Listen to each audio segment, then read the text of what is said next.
Bonjour, donc maintenant je vais vous montrer comment est-ce qu'on peut additionner deux vecteurs. En fait, je vais vous montrer seulement une des deux méthodes parce que la méthode du triangle ou la méthode du parallélogramme est selon moi beaucoup plus longue et beaucoup plus pénible à faire que la méthode par les composantes. Alors, je vais vous montrer uniquement la méthode qui nécessite l'utilisation des composantes. Donc, première des choses, enfin on va utiliser l'exemple suivant. Donc on a deux vecteurs, un de 80 newtons avec une orientation de 40 degrés et un autre de 40 newtons avec une orientation de 120 degrés. D'ailleurs, je réalise que je n'ai pas nommé mes deux vecteurs. Je vais donc dire que le vecteur U, c'est celui-ci, donc celui de 80 newtons. Et le vecteur V,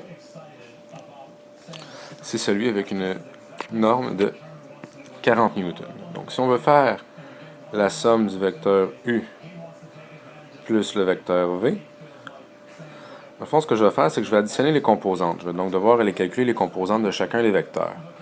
Donc, pour le vecteur U, le petit a va donc être égal à 80 cosinus de 40.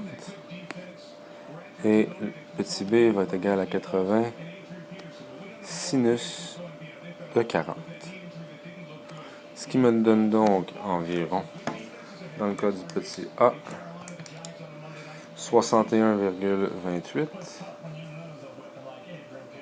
Et dans le cas du petit b,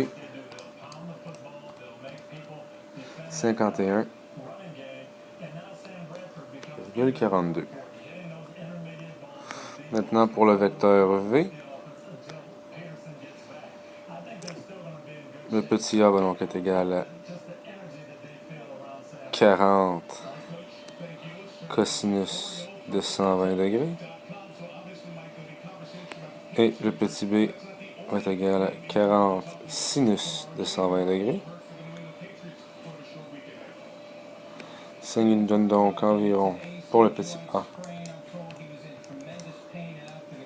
de moins 20. Et pour petit b,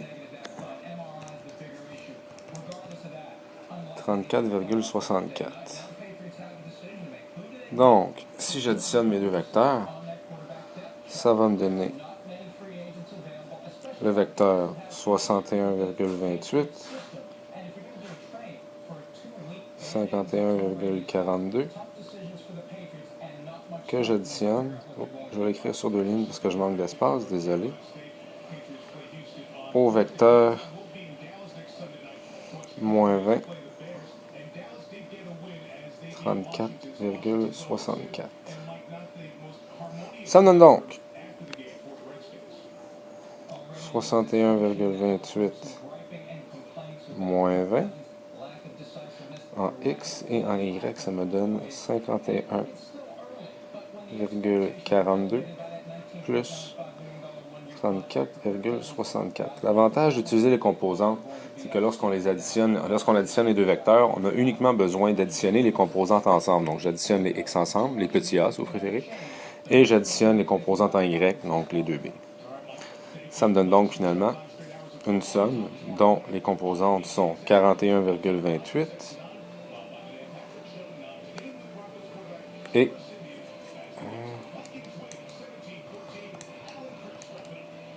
86,06.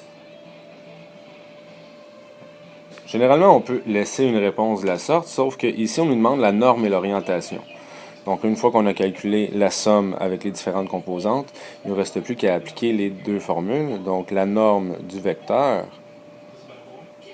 c'est donc égal à la racine carrée de la somme des deux composantes, donc 41,28 au carré plus 86,06 au carré.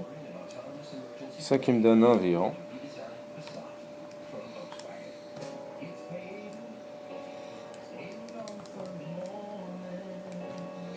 95,45. Alors, ceci c'est la norme de notre vecteur. Évidemment, nos vecteurs est exprimés en newton, donc notre vecteur somme va être également en newton. Maintenant, si je veux calculer l'orientation du vecteur, je vais donc effectuer la arctangente de 86 et 6 centièmes que je divise par 41 et 28 centièmes. Et ça me donne environ